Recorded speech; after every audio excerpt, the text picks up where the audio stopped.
یہ جو شمر تھا نا پانی بند کرنے والا، حضور کی اولاد پاک کو قتل کرنے والا، جب مختار سقفی کی فوجیں اس کے پیچھے لگی نا تو یہ دوڑا مدینے کی طرف، مضافات مدینہ میں دوڑتا دوڑتا دوڑتا دوڑتا ایک ایسے خیمے میں داخل ہوا جس خیمے کے اندر مصلی پہ امام زین العابدین تشریف فرما۔ یوں نظر اٹھی امام علی مقام، دکھ بھی نہیں بندے کو بھولتے، دشمن بھی بندے کو نہیں بھولتے، جس نے تکلیف دی ہو وہ بھی اکثر یاد آتا ہے۔ تو امام نے یوں نظر اٹھائی، دیکھا چونکہ وہ دوڑا آیا تھا اور گرمی کا موسم تھا تو سانس پھولا ہوا تھا، تو امام فرمانے لگے پانی پلاؤں؟ پانی پلاؤں کس کو؟ جس نے پانی بند کیا۔ شمر سمجھا کہ انہوں نے پہچانا نہیں۔ امام اٹھے، مٹکے سے پانی پیالے میں ڈالا اور بھر کے دیا کہ پی لو۔ پیاس بڑی شدید تھی، وہ پی گیا۔ امام نے ایک پیالہ اور بھر کے دیا، تیسرا پیالہ اور دیا، جی بھر کے پانی پی لیا، تھوڑا سستا لیا، سانس بحال ہو گئی۔ امام مصلی پہ چلے گئے، اسے بھی محسوس ہوا کہ جو فوج میرے پیچھے لگی تھی وہ دائیں بائیں ہو گئی۔ وہ باہر نکلا، باہر جا کے نا تو وہ شرم سے پانی پانی ہو گیا، لوٹ کر پھر اندر آیا۔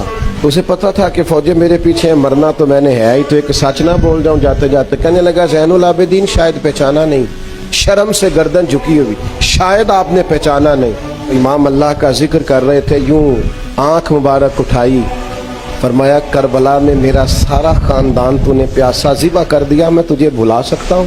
تو جیسے ہی اندر آیا ہے مجھے 6 ماہ کے علی اصغر کی وہ خون میں لت پت لاش مبارک یاد آ گئی تھی۔ تو جیسے ہی اندر آیا مجھے چچا عباس کے کٹے ہوئے بازو اور ان کی درد یاد آئی تھی۔ اور تو جیسے ہی اندر آیا ہے مجھے اپنے باپ کا نیزے پہ چڑھا ہوا سر یاد آیا تھا۔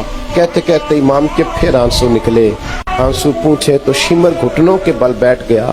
کہنے لگا زین العابدین پہچان گئے تھے تو پھر پانی کیوں پلایا؟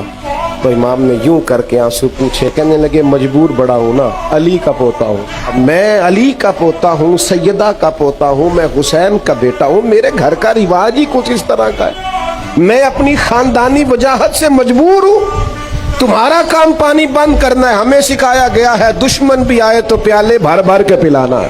ہمارا سٹیٹس نہیں کہ دشمن کی طرح اس کی سطح پہ آ کر اس سے مقابلہ کریں۔